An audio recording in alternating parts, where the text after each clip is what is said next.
सभी को प्रणाम। राधा नाम को लेकर एक बात चल रही है आजकल, जो आचार्य प्रदीप मिश्रा जी हैं और साथ में उसी में जुड़ गए हैं स्वामी प्रेमानंद जी महाराज। राधा नाम को लेकर ये बात चल रही है कि राधा नाम उनका विवाह कहाँ हुआ है, और FIR भी हो रही हैं प्रदीप मिश्रा जी पर, और मीडिया में भी बातें आ रही हैं। मैं कुछ बात कहूँ इससे पहले मैं स्पष्ट कर दूंगा कि मैं यहाँ पर ना तो प्रेमानंद जी के विरोध में बात कह रहा हूँ, ना किसी राधा को मानने वाले की भावना को ठेस पहुँचाना चाह रहा हूँ।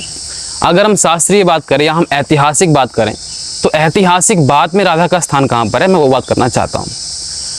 अगर हम भागवत को देखें, मेरे पास भागवत महापुराण है, तो अगर हम भागवत को देखें, जो भागवत मैंने पढ़ी है, देखी है, इसमें जितने भी विवाह का वर्णन भगवान कृष्ण के बारे में आता है, 16,001 विवाह हैं, फिर रुक्मणी जी से हुआ है, सत्यभामा जी से हुआ है, तो कहीं पर भी राधा नाम तक नहीं आया है। अगर राधा का नाम भी आए, कोई प्रसंग भी आए, किसी प्रकार से भी राधा का कोई नाम जो है भागवत के अंदर नहीं है। यानी कि राधा नाम से कोई संबंध कृष्ण का भागवत नहीं बताती। इसके अलावा गोपियों की जो बात है, चर्चा है, वो भागवत में तो आती ही है, लेकिन वहाँ पर भी राधा नाम का कोई जिक्र नहीं है।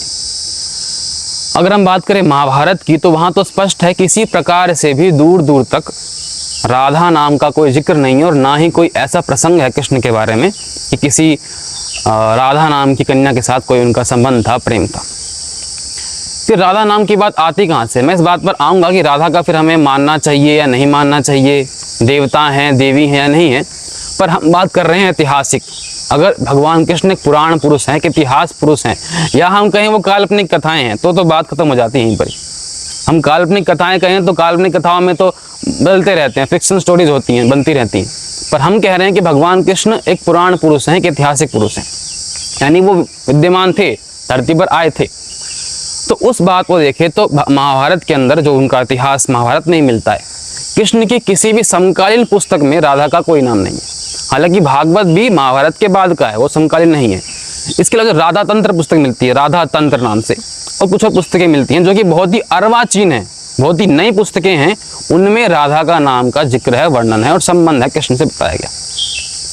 लेकिन इतिहास तथ्य पे देखें तो किसी प्रकार से भी कृष्ण के साथ राधा का कोई संबंध नहीं बनता है।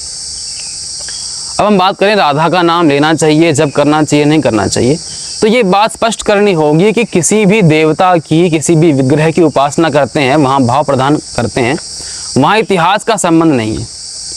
आप अपने मन से किसी को भाव बनाने के लिए किसी विग्रह को मानते हैं, किसी देवी को मानते हैं, देवता को मानते हैं, वहाँ इतिहास का संबंध किए बिना भी किसी विग्रह में आप भाव कर सकते हैं।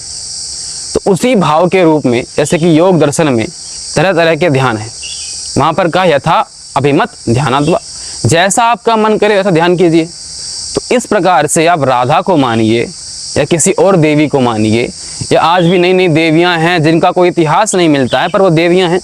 हम तंत्र को देखें, पुराण को देखें, शैव ग्रंथों को देखें, तो वहाँ पर बहुत सी देवियां गिनाई गई जिनका कोई प्रमाण या इतिहास नहीं है, किंतु उनका रूप बताया गया है।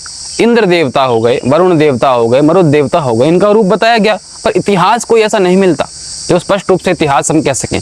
लेकिन ये देवता हैं, इनका प्रकार है, इनकी उपासना है, जिनकी जहाँ रुचि होती है वो उस देवता की उपासना करता है। तो राधा नाम का जप इस प्रकार से करना चाहते हैं, मुझे कोई आपत्ति नहीं है, मैं राधा नाम के जप के विरोध में नहीं हूँ। शुद्ध भाव जहाँ बनता है मनुष्य का, वहाँ बनाए। प्रेमानंद जी एक बहुत अच्छे संत हैं, मैं उनके विरोध में नहीं हूँ, लेकिन ये बात मैं कहना चाहूँगा, जहाँ तक मेरा ज्ञान है, मेरी पढ़ाई है, मेरा अध्ययन है, और जितने भी हमने शास्त्रज्ञ लोगों से पूछा है, कि राधा का नाम कृष्ण के किसी भी समकालीन इतिहास में तो नहीं है। इसके अलावा राधा का जन्म कहाँ हुआ, कहाँ नहीं हुआ, जो अर्वाचीन ग्रंथ हैं, राधा तंत्र या ग्रंथ, उनमें अलग अलग हो सकता है, होने की संभावना है, ठीक है, पर कृष्ण के समकालीन तो किसी भी ग्रंथ में राधा का नाम नहीं है, ये मैं कहना चाहता हूँ। इसीलिए बात ये नहीं है कि राधा का जन्म कहाँ हुआ था या कहाँ नहीं हुआ था, हम ये कहना चाहते हैं कि राधा का जन्म हुआ ही नहीं था, क्योंकि राधा की कल्पना बाद में हुई है, वो एक कल्पना है, बहुत अच्छी कल्पना है, लेकिन राधा का जन्म कृष्ण के समकालीन नहीं है। कृष्ण के इतिहास में, कृष्ण के साथ में ऐतिहासिक रूप से राधा नाम की कोई